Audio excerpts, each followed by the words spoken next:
Hello చెప్పండి. ఎక్కడున్నావు? మన గుమ్మానికి కిచెన్ కి మధ్యలో ఉన్నాను.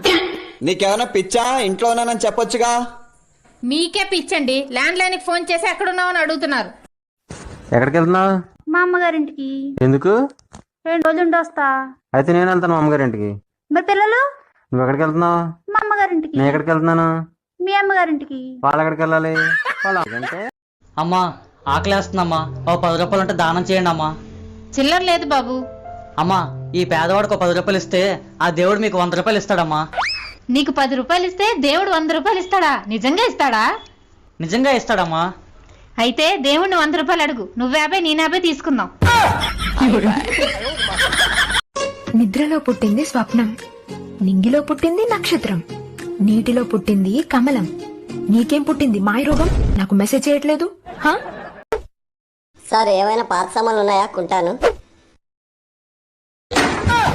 ఏంటి నాకాశ చూస్తున్నారు? ఏమీ లేదు. పాసమల్లే వెళ్ళే. అప్పు తీసుకున్న మాట నిజమా? నిజం. తీర్చని మాట నిజమా? నిజమే. ఎందుకు తీర్చలేదు? తీర్చలేక. తీర్చలేనని తెలిసి ఎందుకు అప్పు చేశావు? తీర్చలేనని తెలియక.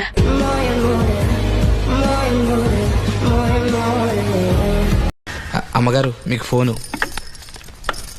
హలో, ఎవరో అవతల పక్క? నేనే నీ మొగుణ్ణి. అది చెప్పడానికి ఫోన్ చేసావా? నాకు గుర్తుందిలే. ఓకే, హైదరాబాద్ నుంచి మా అమ్మ వస్తుంట. దేనికి? నాకు 50,000 డబ్బులు సరుకులు తెచ్చిస్తానంది. రావద్దని చెప్పనా? దేనికి అంటే రైల్కే బస్కే దేనికి వస్తుందని. బయట సోషల్ వైరస్ లాకో నన్ను. హలో, సిటీ పోలీస్ అండి. అవును చెప్పండి.